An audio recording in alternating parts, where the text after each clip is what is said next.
Assalamualaikum warahmatullahi wabarakatuh. Salam santun dan salam bahagia bagi kita semua. Alhamdulillah, wa syukurilah atas rahmat dan hidayah terlimpah untuk kita semua. Subscribe, like, komen. Channel Sirang Hitam menyajikan, mengulas, mengilas, tuntas, cerdas, berita perhara harta, dana abadi senusantara yang beredar di kalangan pengharap, sehingga melarat, harta, tengkurap, otak pun tiarap. Informasi cepat, tepat, dan akurat. Dengar, simak, dan pahami dengan arif bijaksana. Lanjut, merajut cerita. Sebelum King of the King muncul, klaim bahwa mereka punya simpanan harta Soekarno di bank di Swiss. Klaim serupa juga digunakan oleh para penipu pendahulunya. Umumnya, penipu mengaku punya duit warisan para raja-raja Nusantara hingga Soekarno yang tersimpan di Swiss untuk mencairkannya. Maka orang perlu menyetor duit dulu ke si penipu. Tahun-tahun 2008, seorang pria di Tasikmalaya bernama Acamat Zaini Suparta mengaku mempunyai dana dalam bentuk emas yang tersimpan di bank di Swiss dan Amerika Serikat AS. Dia berujar tahu harta itu setelah membuka map yang diwariskan orang tuanya setelah 1000 hari kematian orang tuanya dan berisi dokumen tersebut. Dia mengklaim duit itu 20 kali lipat lebih besar daripada Akmal. Ahmad Zaini mengklaim sebagai keturunan Prabu Siliwangi sang Raja Pajajaran. Pada 17 dan 19 Desember tahun 2012, muncul kehebohan bertema serupa. Koran Austria Kronen Zeitung saat itu memuat artikel soal harta Soekarno. Ada seorang mediator bernama Gustav Jobsman yang mengklaim dapat membantu mendapatkan harta yang tak disebutkan bentuknya itu. Jobsman mengaku punya dokumen-dokumen pendukung soal harta tersebut. Total hartanya berjumlah 180 miliar dolar Amerika, tersimpan di sebuah bunker di Union Bank of Switzerland UBS, Swiss Dubessen di Swiss saat itu. Joko Susilo menyatakan cerita Jobsman hanya isapan jempol alias bohong atau hoax. Pada tahun 2014, sebuah buku bertajuk Harta Amanah Soekarno terbit. Buku yang ditulis Safari NS itu menceritakan soal The Grand Hilton Memorial Agreement, narasi teori konspirasi yang pernah populer namun tidak jelas kebenarannya. Lewat perjanjian itu, AS mengakui kekayaan Indonesia dalam bentuk emas 57.000 ton. Safari selaku penulis saat itu mengaku memegang versi salinan dari dokumen asli harta amanat Soekarno itu. Pada tahun 2017, publik mulai menyoroti aktivitas United Nations Swissindo Trust, International Orbit UN Swissindo. Kelompok yang belakangan dikenal sebagai sekte penebus utang ini sebenarnya sudah muncul sejak tahun 2010. Para pengikut UN Swissindo meyakini harta karun dari kerajaan-kerajaan Nusantara hingga zaman Soekarno masih tersimpan di Bank Swiss. Pimpinan UN Swissindo Sugiharto Notonegoro atau yang akrab disapa Sino ditangkap polisi pada 2 Agustus tahun 2018 di Cirebon. Pada tahun 2018, Ratna Sarumpait menghebohkan pemberitaan lewat klaim soal harta di Swiss. Saat itu Ratna menuding pemerintah memblokir dana 23,9 triliun rupiah yang ada di rekening seseorang bernama Ruben P.S. Mary. Duit itu dikatakan Ratna disimpan di bank UBS di Swiss. UBS adalah Union Bank of Switzerland. Sama seperti bank yang diklaim oleh King of the King, banknya memang benar-benar ada. Namun klaim para penipu adalah hoax. Pada Agustus tahun 2018, kerajaan ubur-ubur membetot perhatian publik. Perempuan bernama Aisyah Tusalama yang mengaku sebagai titisan Nyi Roro Kidul mengklaim dapat mandat pencairan harta karun Indonesia di Swiss. Polres Serang memeriksa kertas dan catatan yang dimiliki kerajaan ubur-ubur. Ada catatan dengan nama Bank Swiss dan Bank Griffin tahun 1999. Birmingham Adolf Heath Railway.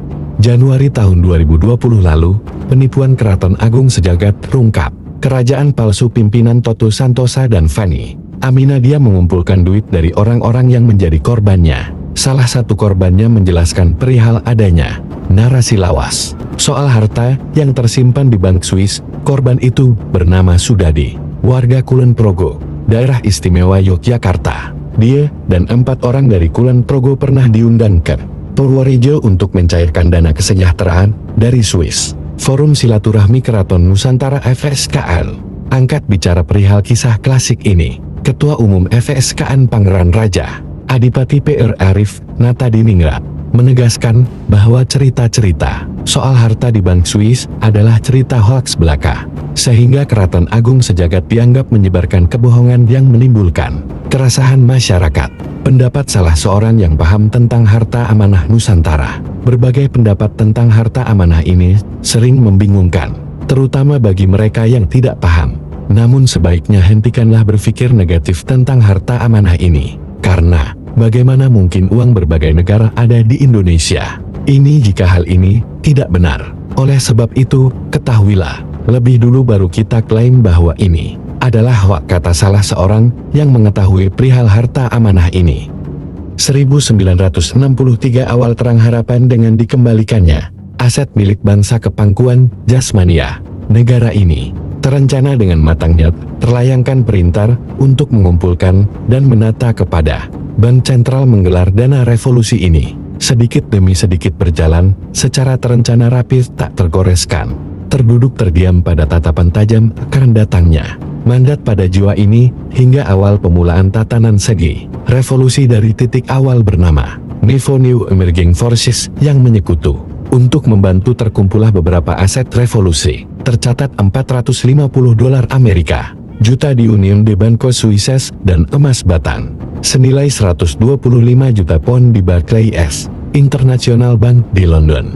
Terpecah sebagai ketahanan rencana awal lagi, masing-masing $250.000 pada Guer Zeller Summon Bank di Zurich dan Bank Daiwa Securities di Tokyo, hancur bagai debu, berterbangan karena tergores nafsu binatang yang besar. Semua ini tersiapkan untuk penggelaran awal pembentukan infrastruktur dalam negeri. Dana revolusi inilah kata yang pantas terdengar di kuping kalangan pengharap yang mencoba menyelesaikannya. Malam gelap menjadi saksi perencanaan penggelaran agar semua ini berjalan dengan takdir yang dituliskan.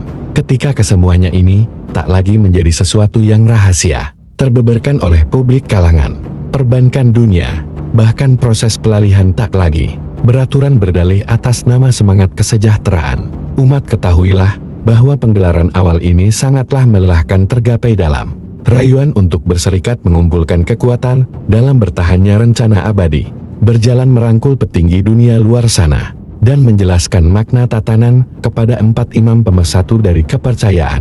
Rencana awal yang matang tiba-tiba terpagar oleh rasa pengkhianatan. Penggelaran tatanan hidup dunia baru pun tersantak berantakan. Sudah bukan rahasia lagi, bahkan seberkas kertas yang tersusun rapih membentang dalam ukuran nyata, kini tak ada artinya lagi. Ketika Pin Sandi berterbangan mengatasnamakan penggelar berharap terselesaikannya urusan aset ini dengan mulusnya, hingga rekaan cerita dalam dunia perbankan pun deras memberikan angan kepada manusia yang mengataskan penyelesai. Ingatlah, emas lantakan dan uang $450 juta yang diharapkan tak berwujud. Ketahuilah, dana revolusi pada tahun 1987, Bank Indonesia telah menerima dari dana tersebut sekitar $550.000 ditambah $1,5 miliar. Selain itu, $250.000 dari Bank Guer Zeller Summon dan $250.000 di Bank Daiwa Securities. Uang ini semua masuk ke kas negara pada 1 Oktober tahun 1987, berstatus dana tak bertuan, dikenang rekening di Union de Banco Suisses, Schweizerischen Switzerland, nomor JF 900748991 tercatat dalam buku hitam yang suatu saat akan dimintai pertanggungjawabannya. Tak sedikit pun dari pihak tatanan penggelar menghadapi kerugian. Teruslah berikrar bahwa kesemuanya ini dapat terselesaikan dengan caraku, dengan orang-orangku. Ingat, dengan bukti apa kesemuanya menjadi wujud yang nyata? Apakah tampil dalam segi kepahlawanan kita dapat bangga? Dan adakah sebuah nama yang besar tak tercoretkan dalam sejarah? Revolusi besar bangsa ini tertakdir atas nama yang tak berarti, dan peranannya menggetarkan seruan semua jagat muka bumi ini ialah Allah beserta Rasulnya yang dipercaya mampu mengadakan revolusi menyeluruh kepada bumi cakrawala ini. Dan dengan sistem yang kupegang sebagai pelimpah tunggal aset revolusi ini, Ketahuilah bahwa aset dana revolusi ini telah musnah ditelan nafsu membuta manusia. Sadarilah bahwa kesemuanya ini adalah angan liar nafsu sesaat kita yang membawa bukti atas nama yang ingin dikenang sebagai pendobrak sistem ketatanan pensejahteraan umat. Inilah bukti nyata sandiwara kata AKU terdepan agar semua meyakini ataupun terpercaya bagi kalangan nafsulialisme. Considering this statement, which was written and signed in November 21 tahun 1963, while the new certificate was valid in tahun 1965, all the ownership and the following total volumes were just obtained by Grand Hilton Agreement. Pecahkanlah makna ini sebagai lahirnya tatanan baru yang abadi tersusun rapih pada dasar kitab yang terang sebagai awal penagih janjian. 17.081.945 tersimpan, terjaga oleh Paduka yang mulia. Atas izin dari Allah lah 4 penjuru penguasa jagat raya ini membuka tabir mahligai.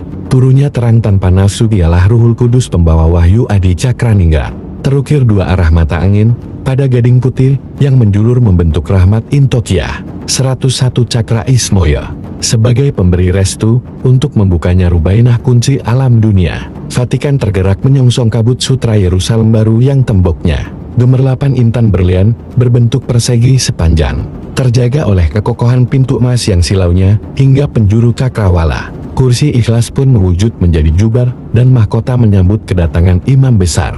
Yang terkenang ialah Raja Wali, Paduka yang mulia, membawa kotak hitam bernama tabut, sebagai terang untuk makna akhir sebuah cerita. Dana revolusi telah usai, terjunlah menggapainya maka mimpi yang terlukis menjadi angan yang kosong menemani kita, dan permainan mengatasnamakan dunia perbankan menjulurkan lidahnya, mengharap rencana koloninya berhasil. Ketahuilah bahwa akan ada terang dalam penggambaran ini, tak mengatasnamakan trasti, dinasti, ataupun prasasti manapun sebagai bukti nyatanya, karena semua itu fana tiada angan, nyata bagi makna nurani hidup, iman dan takwa, sesungguhnya menjadi bukti yang nyata, atas pertanggungjawaban kelak di hadapannya sekaligus pembawa terang, untuk restu dari yang menciptakan jagat amanah ini. Revolusi akan selamanya tergelar, sampai batas waktu yang ditentukan datang. Jangan karena ilmu kita kurang, kita katakan bahwa harta amanah tidak ada. Bagaimanapun, makar Allah lebih hebat dari makar manusia. Tuhan semesta alam telah mengatur semua melalui orang-orang yang telah diamanahkan. Kita sebagai rakyat awan tinggal menikmati hasil perjuangan mereka yang telah melakukan